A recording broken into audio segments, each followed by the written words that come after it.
आईच्या पोटच्या मुलासमोर शरीर संबंध, नंतर घेतला बदला. सांगलीमधील सत्य घटना.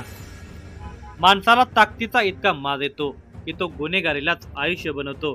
धाक दाखवून फसवून तो अनेकांच्यावर अन्याय करतो, पण पापाचा घडा भरतो तेव्हा मात्र त्याला त्याच्या कर्माचे फळ मिळाल्याशिवाय राहत नाही. सांगली शहरामध्ये घडलेल्या घटनेत हेच दिसून येते.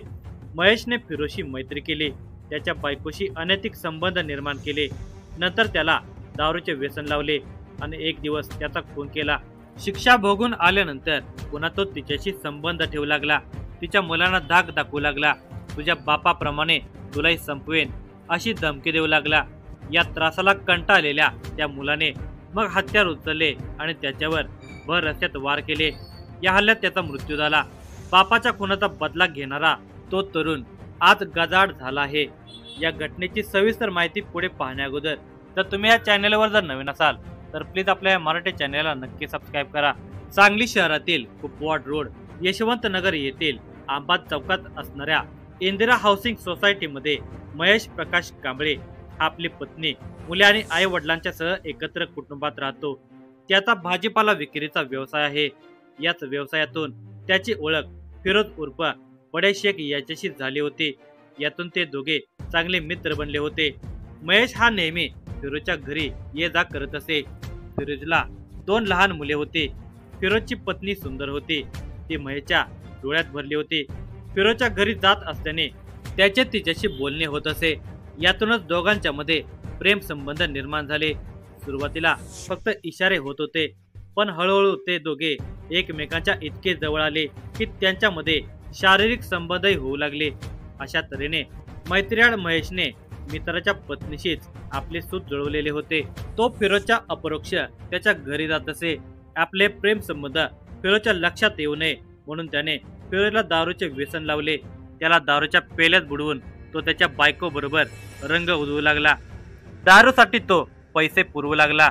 अशा तऱ्हेने फिरोजला दारू पाजायची आणि त्याच्या बायकोशी प्रणयाचे खेळ खेळायचे असा शिरस्ता महेश कांबळेचा होता. फिरोजची मुले लहान होती. हळूहळू त्यांनाही समजू लागले होते, पण महेशने त्यांनाही धाकात ठेवल्यामुळे मुले गप्प बसत होती. तसे पाहिले तर महेश कांबळे याला आता फिरोजची अडचण वाटू लागली होती, म्हणून त्याने त्याचा काटा काढायचे ठरवले.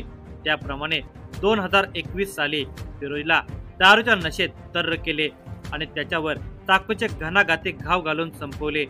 संजय नगर पोलीस ठाण्यामध्ये महेश प्रकाश कांबळे विरुद्ध गुन्ह्याची नोंद झाली.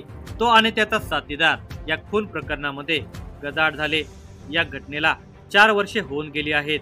1.5 वर्षापूर्वी महेश कांबळे हा जामिनावर बाहेर आला आणि पुन्हा त्याचे फिरोजच्या बायकोसोबत प्रकरण सुरू झाले. तुरुंगातून बाहेर आल्यावर त्याची पावले आपसुकच फिरोज उर्फ बडे शेखच्या घरी वळू लागली. पुन्हा त्या दोघांनी आपले प्रेमाचे रंग दाखवायला सुरुवात केली. हे चाळे रोज रोजपणे सुरू झालेले होते. आता फिरोज उर्फ बडे शेखची मुले मोठी झाली होती. त्यांना आईचे हे वागणे आवडत नव्हते. शेवटी त्या 2 मुलांनी घर सोडले आणि ती मुले बाहेर स्वतंत्रपणे राहू लागली. फिरोजची 2 मुले आपल्या वडिलांचा व्यवसाय करत होते. बाजारामध्ये भाजीपाला विक्री करत होते. आता ती स्वतंत्रपणे व्यवसाय करत असल्यामुळे उदरनिर्वाहाचा कोणताही प्रश्न नव्हता. पण त्याच्या आईने आपल्या प्रियकराला हाताशी धरून त्या मुलांना त्रास देण्यास सुरुवात केली. या त्रासाला वैतागून फिरोजचा मुलगा मुजाहिद याने दमदाटी आणि शिवीगाळ केली. लहानपणी आपणास घाबरणारा मुलगा दमदाटी आणि शिवीगाळ करतो हे पाहून महेशचा स्वाभिमान जागृत झाला आणि त्याला परत एकदा धाकात ठेवण्यासाठी तो त्या मुलास म्हणाला, तुझ्या बापाने माझ्याकडून 1,20,000 रुपये घेतले होते. त्यातील 60,000 रुपये तुझ्या बापाने फेडले आहेत. उर्वरित 60,000 रुपये दे, मग माझ्याशी बोल. एवढेच बोलून महेश थांबला नाही, तर तो मुजाहिदला तंबीच्या सुरात म्हणाला, ये मुजाहिद, तुझ्या बापाचे हाल हाल केले आहेत हे लक्षात ठेव. असे म्हणत महेशने सन 2021 पूर्वीचे फिरोजला केलेल्या मारहाणीचे व्हिडिओ आणि फोटो दाखवले. तुझेही असेच हाल हाल करून तुला हिसका दाखवतो असे महेश कांबळे मुजाहिद याला म्हणाला. पैशापायी हा असाच आपल्याला त्रास देणार म्हणून मुजाहिदने आपला मोबाईल 30,000 रुपयांना विकला आणि ते पैसे महेश कांबळेला देऊन टाकले. महेश कांबळेची दहशत आणि आईबरोबर असलेले अनैतिक संबंध यामुळे मुजाहिद हतबल झालेला होता. त्याच्या मनात महेश कांबळे बद्दल राग होता. त्याचा काटा काढायचा विचार त्याच्या मनात नेहमी येत असे. आपल्याला संधी मिळाली की हे काम करायचे असे त्याने ठरवले होते. महेश हा ताकदवान होता. भाजीपाला विक्री करताना तो नेहमी बाजारामध्ये माणसांच्या घोळक्यात असल्याने मुजाहिदला महेशला धडा शिकवणे शक्य नव्हते. तो फक्त संधीची वाट पाहत होता. रविवार दिनांक 8 जून 2025 रोजीचा दिवस. सकाळी महेश कांबळे हा भाजीपाला विक्रीसाठी आला होता. 100 फुटी रोडवरील घाटगे पाटील शोरूम समोर बाजार भरला होता. महेश हा टेम्पोतून भाजीपाला उतरून घेत होता. त्याच्यासोबत कामगारही होते. मुजाहिद आणि त्याचा मित्र जय पाटील हे दोघे कोयते घेऊन आलेले होते. महेश भाजीपाला विक्री करून लघुशंकेसाठी आड बाजूला गेला असता.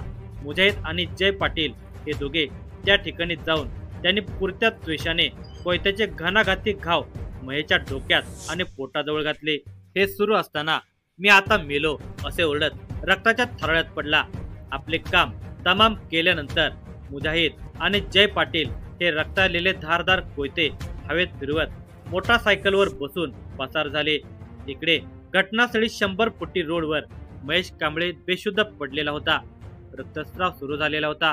ते पाहून 4-5 नागरिकांनी महेशला रिक्षात घालून सिव्हिल हॉस्पिटल सांगली येथे उपचारासाठी दाखल केले. तेथील डॉक्टरांनी तपासून अतिदक्षता विभागामध्ये जाण्यास सांगितले. पण महेश बरोबर असणाऱ्या नागरिकांनी समर्थ हॉस्पिटल मिरज येथे उपचारासाठी घेऊन गेले असता तेथील डॉक्टरांनी महेशला पुन्हा सिव्हिल हॉस्पिटलमध्ये घेऊन जाण्यास सांगितले. पुन्हा जखमी महेशला सिव्हिल हॉस्पिटलमध्ये आणण्यात आले.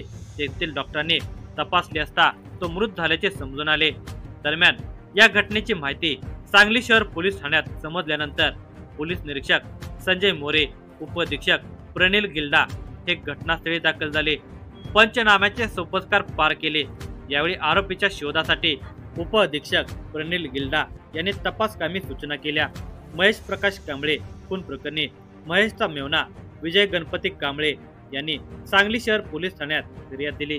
गुन्हा रजिस्टर नंबर 274/2025 भारतीय न्याय संहिता कलम 103(1)(3)(5) अनुसूचित जाती जमाती अत्याचार अधिनियम 2015 चे कलम 3(2) व्ही नुसार फिर्याद दाखल झाली. संशयित आरोपी मुजाहिद बाबत सांगली शहर गुन्हे प्रकटीकरण शाखेचे हवालदार गौतम कांबळे, संतोष गळवे, संदीप पाटील यांनी कसून शोध घेतला. मुजाहिदचा साथीदार जय सूरज पाटील याचा शोध घेतला तरी ते आढळून आले नाहीत. आरोपींच्या बागावर सांगली स्थानिक गुन्हे अन्वेषणचे पथक होते. आरोपीबाबत तांत्रिक पुरावे उपलब्ध नसताना सांगली शहर पोलीस ठाण्यातील हवालदार गौतम कांबळे, संतोष गळवे, संदीप पाटील यांनी सांगली मिरज कुपवाड मालगाव परिसर बिंदून काढला. शेवटी संशयित मुजाहिद फिरोज उर्फ बडे शेख वय वर्ष 27 राहणार इंदिरानगर मालगाव जिल्हा सांगली, जय सूरज पाटील वय वर्ष 21 राहणार इंदिरानगर मालगाव जिल्हा सांगली यांना अटक केली. सांगली शहर पोलिसांनी गुन्ह्यात वापरलेली हत्यारे आणि मोटारसायकल जप्त केली आहे. तपासामध्ये प्रत्यक्षदर्शी साक्षीदार तसेच इतर पुरावे पोलिसांनी हस्तगत केले आहेत. महेश कांबळे खून प्रकरणाचा तपास सांगली जिल्हा पोलीस अधीक्षक संदीप घुगे यांच्या मार्गदर्शनाखाली उपअधीक्षक प्रणिल गिल्डा आणि इतर सहकाऱ्यांनी हा तपास यशस्वीरित्या पूर्ण केला.